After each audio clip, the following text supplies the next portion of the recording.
Bayan, ang lag ng laptop. Kanina pa ako nagtatry pumasok eh. Ayan. A over B is equals to A plus B over A. Okay, naintindihan ba? Ba namang lesson yan? Hindi ko naman yung magagamit sa totoong buhay. Saan ka ba gagamitin yan? Excuse me? Kapapasok mo pa lang ang dami mo na agad sinasabi. Alam mo bang napakalaking tulong ng math sa buhay natin? Tapos ganan ka? Kapapasok mo pa lang, nagre-reklamo ka agad. Ano to? Ba't hindi kasi Ano nga ulit yon, Mr. Hernandez? Walang tulong ang math sa buhay natin? Ngayon, tignan mo yung nanay mo tuwing katapusan ha. Tapos, tingnan mo kung paano yung mga ginagawa nila sa bahay. Di ba nagbabudget sila? Eh yung pagbabudget na yun, di ba ginagamitan nyo ng math? Aling Bade, dumating na po yung inyong Meralco bill. Kahapon. Sige, salamat JM ha. Buti na ibigay mo. Wala kasi kami kahapon. Sige, salamat. Ay, may kuryente na naman. Uy, anak, andiyan ka na pala. Maupo ka na muna. O anak, kumusta naman pag-aaral mo?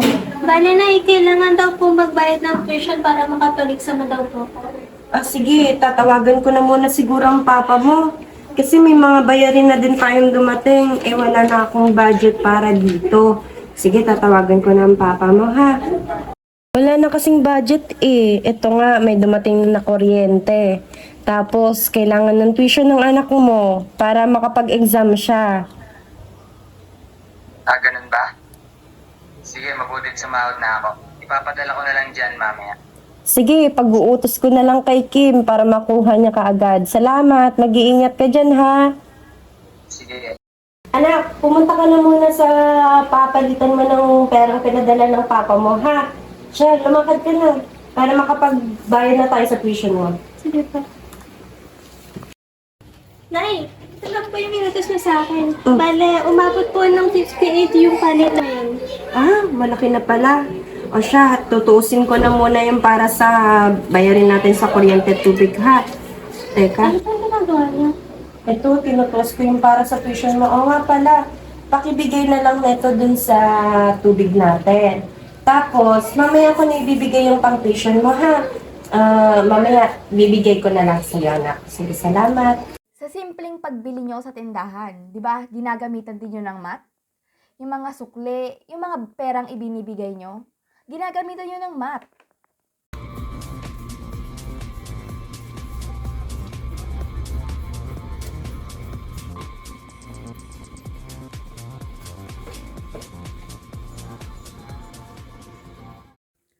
Ultimo sa pagkain mo, Mr. Hernandez, ginagamitan niya ng math. Sa bawat pag-measure ng mga sangkap, hindi ba yun math? Ate, ito na yung binili ko. Sarapan mo yung luto mo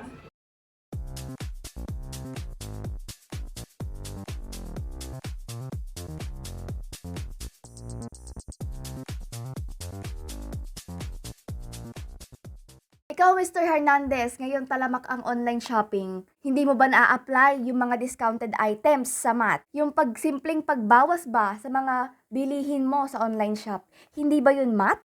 Yung mga profesyon na nakakatulong sa atin sa araw-araw, katulad na lamang ng mga doktor, ng mga arkitekto, inhinyero, hindi ba yun ginagamitan ng math?